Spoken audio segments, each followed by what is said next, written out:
Hi there, Monica King here. It's early in the morning, and it's a cold, windy morning. I think we have a 40% chance of rain today, but I don't see any clouds in the sky. I haven't gotten my coffee yet. We've been running off of our backup generator because our really good one that's fuel injected isn't working. And so I can't get this backup one to start because I've gotten tennis elbow from doing some repetitious sanding work on some pottery, and I cannot pull start a cold-blooded engine right now. So Dan had a long day at work yesterday, so he was sleeping in. And I laid there until I couldn't lay there any longer. So no coffee. I could have got up and, made some old-fashioned way, but I didn't. But anyway, enough of my complaining. I really would like some coffee. And it's cold. It is cold today. But anyway, what I'm here to do is do some hive shaming too. I just brought a hive in from a residential area, a friend of mine's backyard. The hive was under recleaning. She had a beautiful yellow Italian, like a Cordovan Italian type colored queen that came in from, I think she bought it from Hawaii. Put it in there, and next thing you know, well, she did everything. We did a push-in cage. I actually helped her. We did a push-in cage because the bees were a little bit semi-aggressive. Not too bad. But they had high numbers, and now they have a lot higher numbers, and a queen that looks nothing like the one that we had put in. And we were extremely careful to make sure we cut down all the cells and everything, but we really do believe that we had a takeover.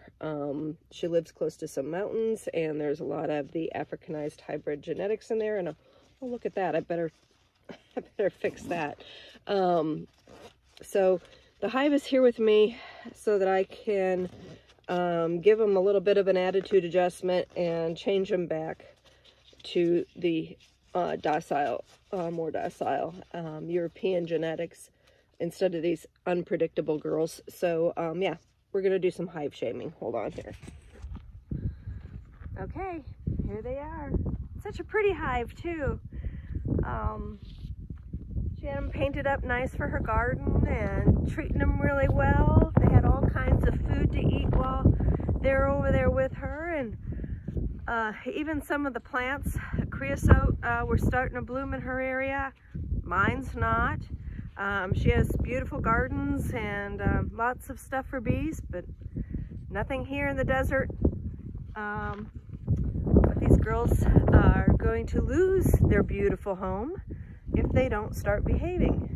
So they're here, as I said, for requeening. So we're going to unpack them or unload them. I'm not going to open them yet. We're going to do that on another time. So I can hear them buzzing. Oh, they're humming and humming and humming. They're not very happy.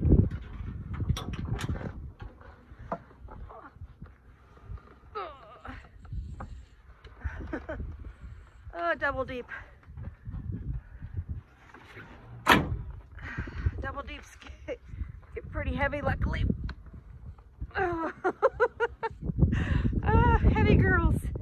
Okay. Luckily, I can back right up to where I'm unloading them, and I actually had some stands ready for these kind of situations.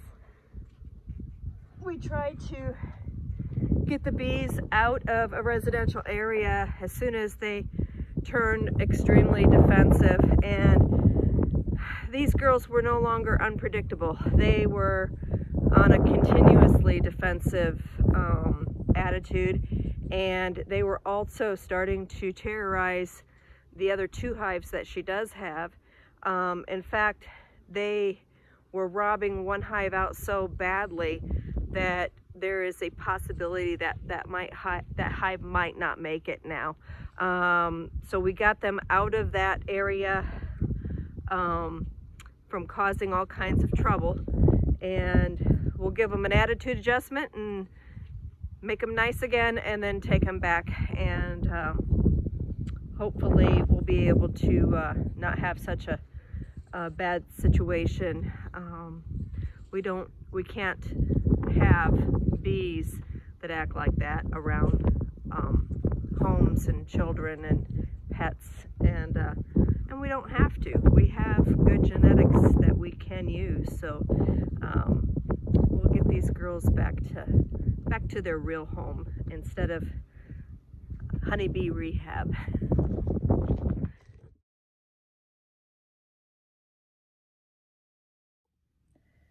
So in order to get that hive changed over, I did remove a nuke from it.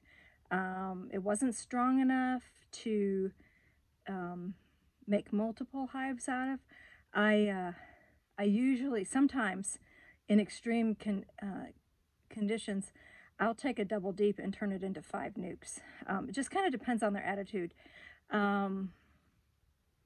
So with hers, I only took 5 frames out, and they were able to accept a, now they have a Cordovana Italian. Okay, this is the naughty girl hive, the hive from the Hive Shaming, and I'm in it without smoke. Let's see if I'll go down one more.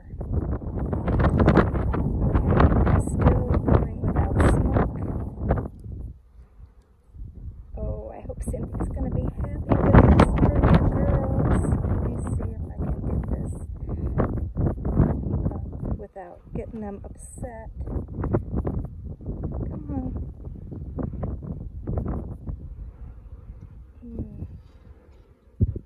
Kind of spotty on the brood pattern. Might need to treat for mites. Got a little bit of attitude left, but it's getting there. I'm not happy with the brood pattern. Let me see. Well, there's the new mama, but I'm not liking her brood pattern a whole heck of a lot. But the hive is definitely had a attitude adjustment. So we'll figure out.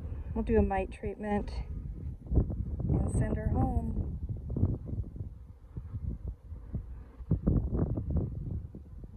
I'll get her marked for Cynthia before she heads out. Okay, so what I kind of forgot in the video is to mention what month I was in. It was March 23rd when I brought that hive to our apiary, and here it is June, and that's when I'm taking her back. So it's a little bit more than what I should have had them, and that's my fault. I just take on so many projects at one time that sometimes I get a little bit behind in getting some of them done.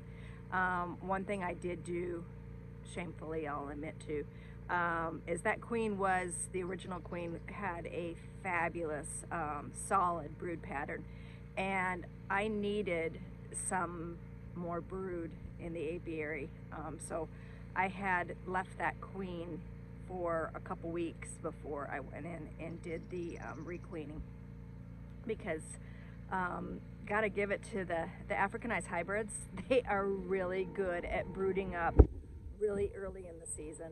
And so, as you probably heard, I don't like the new queen's brood pattern.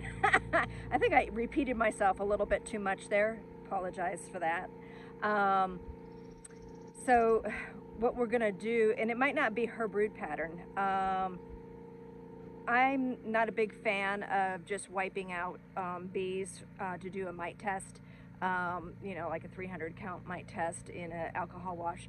And I do not trust the powdered sugar test. I don't think that's accurate. So because what I'm seeing kind of mimics like something that looks like parasitic mite syndrome, I'm just going to do a mite treatment. It's not going to hurt them to do that. And so I'm going to do that and then get them to Cynthia's here within the week. I'm probably just take them over there and treat them over at her house because they are ready to go home.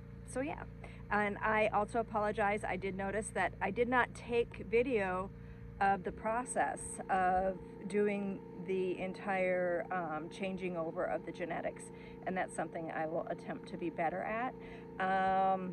When you're working all by yourself, sometimes it's hard to remember to take video, and then I need to set up where I've got like the camera so that I can have both my hands. Right now I'm just running off my iPhone. So I'll get better at it, but thanks for watching.